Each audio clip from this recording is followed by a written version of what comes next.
Hi, and welcome to this live reading from Date Night by K.M. Lowe, and this is presented by Itsy Bitsy Book Bits. Prologue. Hannah. Rummaging through my handbag to find the spare key to Kirk's flat is causing more hassle than anything else I've done today. With a Valentine's gift bag in my hand, a large balloon, and a bottle of wine, my hands are full. I didn't want to ring the doorbell because I wanted to look put together and organized when he sees me for the first time in 7 days. Kirk is an accountant, but he spent the last week in Chicago at his American office block. Why he had to be the one who went, I don't know, but here we are. Valentine's Day. The day of love and romance.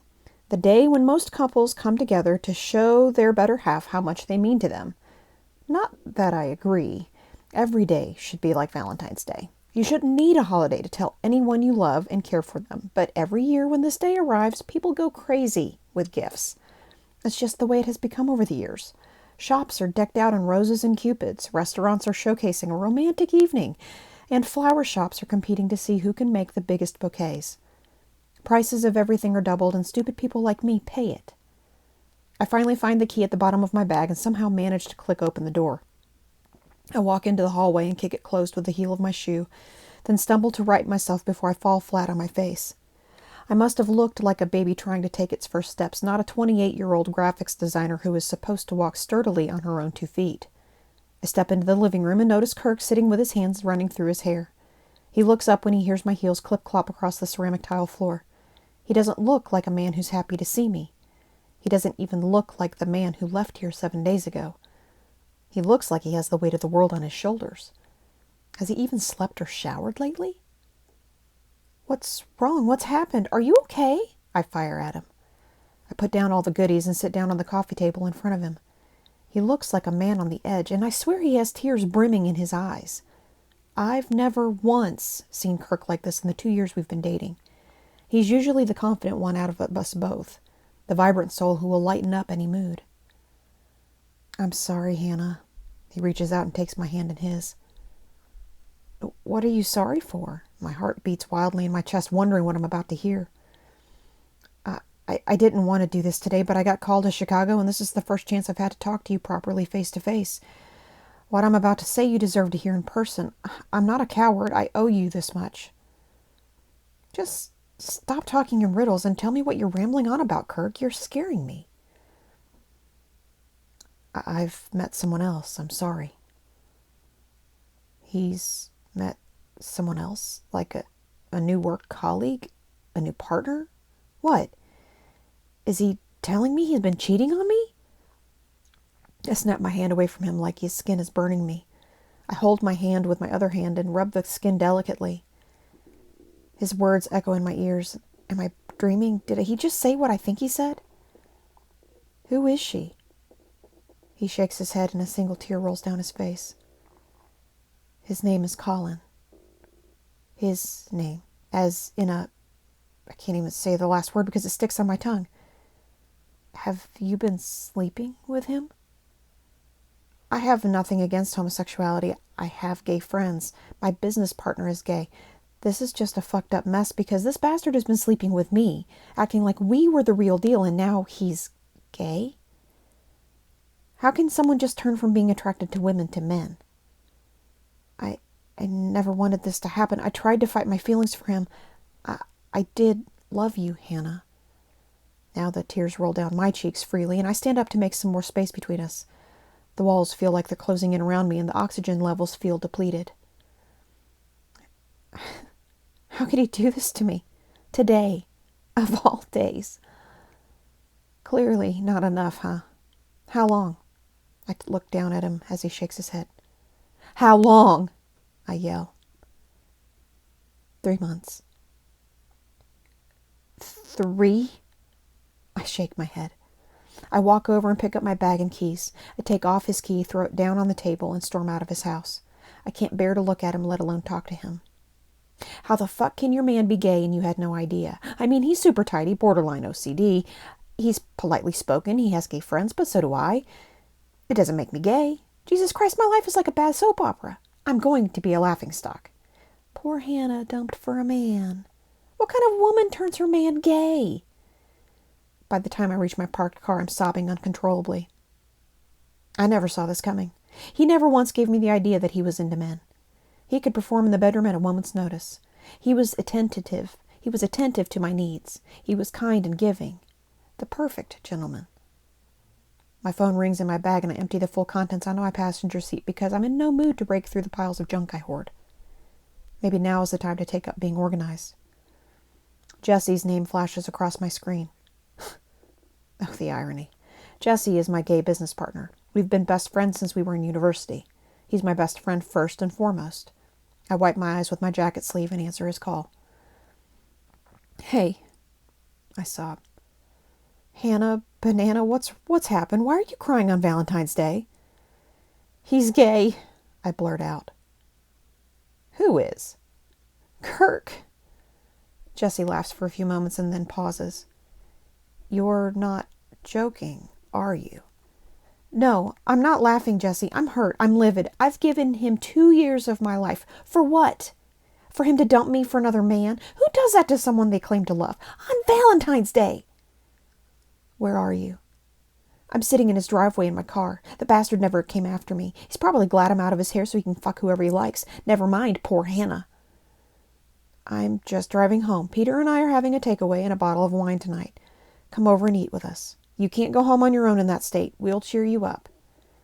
No, I'm not crashing your Valentine's night, and I'm not being a third wheel. I'm just going to go home, open a bottle of wine, and probably crash out. Hopefully I can dream about my Prince Charming riding in to save the day. Are you sure?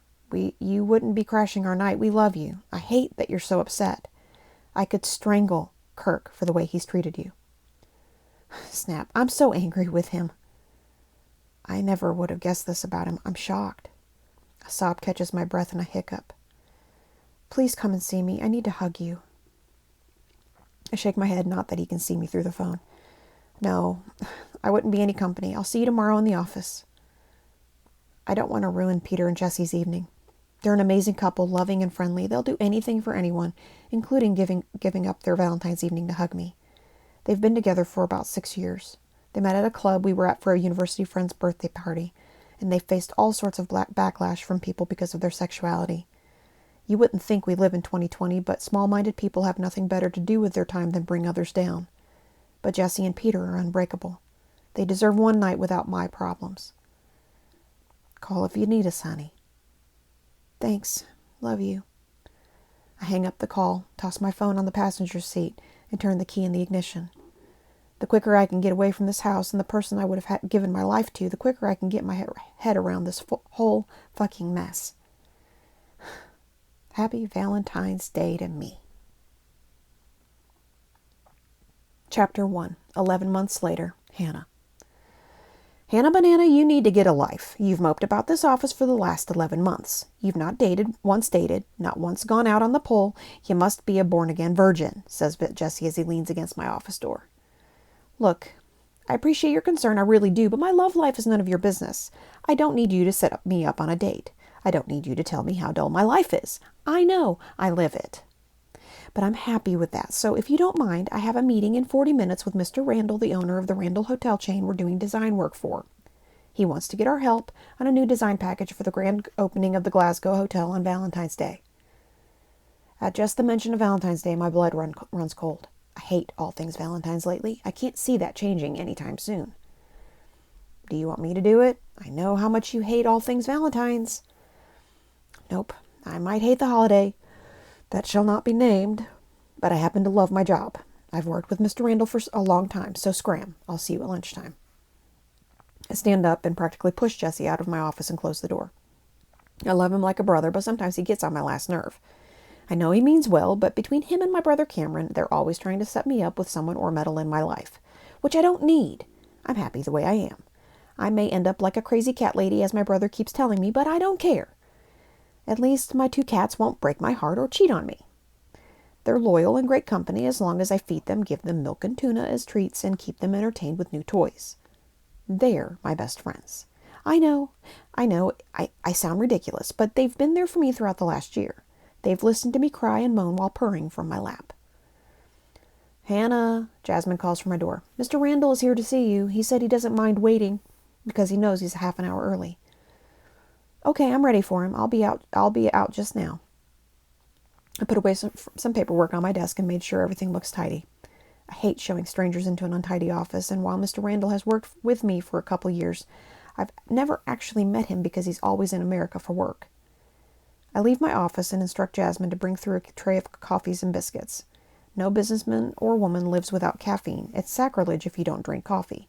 It's the only thing that stops me from falling asleep halfway through my day. I walk through to reception and a man is standing with his back to me. He's dressed in an immaculate black suit and his short brown hair is shaped around the back. I clear my throat and he turns around slowly. He looks like a Paris model. I don't know what I expected all the times we communicated via email, but this wasn't it. He's young for starters, probably early 30s. He's gorgeous, not middle-aged and wrinkly like I initially thought. He clearly works out. He's a stark contrast to the image I had in my head. He clears his throat and it snaps me out of staring. "Hi, Mr. Randall?" I ask. "Yes, that's me." "Hi, I'm Hannah. It's a pleasure to finally meet you." I hold out my hand for him, which he takes firmly and shakes it. "It's nice to put a face to the name, Hannah. I know I'm slightly early, so please don't let me put you out. I can wait." No, not at all. I was ready for you. Come on through. My assistant will bring us some drinks. Is coffee okay for you?" "Perfect. You've no idea how much I need a good coffee right now. I'm pretty sure my last meeting handed me instant coffee." "Ouch." I smile and show Mr. Randall to my office. "Well, Mr. Randall, we only have the finest coffee here. I'm sure it will suffice. Please take a seat." I slide off my jacket because suddenly my office feels like a furnace, and the beetroot look doesn't suit me. Just at that moment, Jasmine slides into my office and puts down a tray of coffees for us. "Thank you, Jasmine." She leaves quietly and quickly. "Help yourself, Mr. Randall." "Please call me Kyle. Mr. Randall is my father." He smiles warmly at me. "This smells like real coffee." "Okay, Kyle it is. So what brings you here today? I know it's for the grand opening of your Glasgow hotel, but what do you have in mind?" "We only have 4 weeks until Valentine's Day, which is the open day, but we want to advertise a full Valentine's getaway, a meal, ballroom dancing, and an overnight stay. My bar manager is organizing a speed dating event that I believe your business partner created the advertisement for." I nod. "Jessie usually does all the designs for Valentine's, but since you emailed me directly, I couldn't say no." "I wouldn't have minded working with Jessie, but I'm glad I got a chance to meet with you finally." "Yes, I agree. So, Valentine's." I sigh and reach over for my notepad. "Did you bring in all the details you want on the advertisement?" "I did." He hands over a folder and I put it under my tray. I feel Kyle's eyes studying my every move I make. "I'm getting a vibe that you don't like Valentine's Day." "You'd be right. I'm sorry. It's not something I buy into, but I'll do my job." "I don't doubt you. I just don't want you to upset you in any way." "No, I'm good. So, Valentine's Day getaway for a couple. Do you have a color theme?" "Just your run-of-the-mill Valentine's nonsense, Cupid, pinks and reds and hearts." I stall from writing in my pad and look over at Kyle. "Not a fan yourself?" He shakes his head and folds his leg over his knee.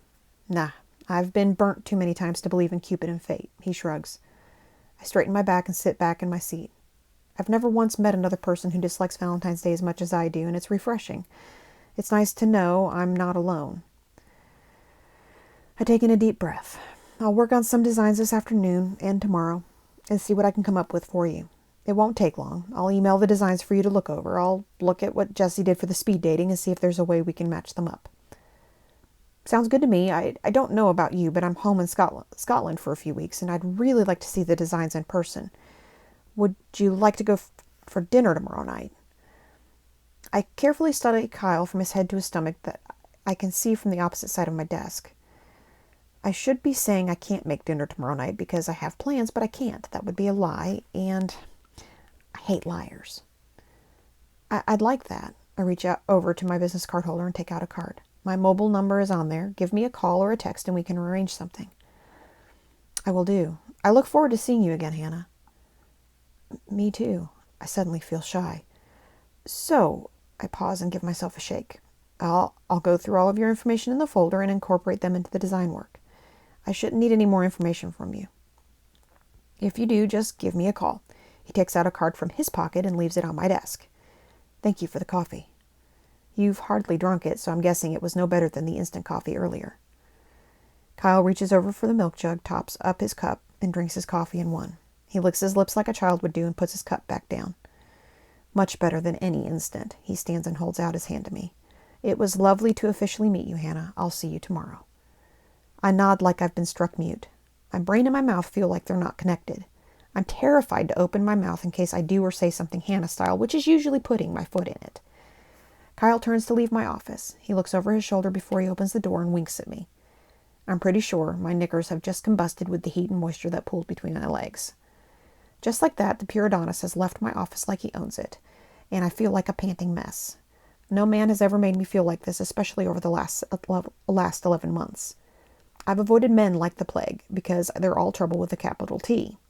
I didn't have the time or the effort to put into another relationship after Kirk, and now the first man that makes me feel something is off limits because he's a client. That's just the luck I have. Someone up above is having a right old laugh at the mess my life is in. Is there any wonder I've given up on the whole institute of love and relationships?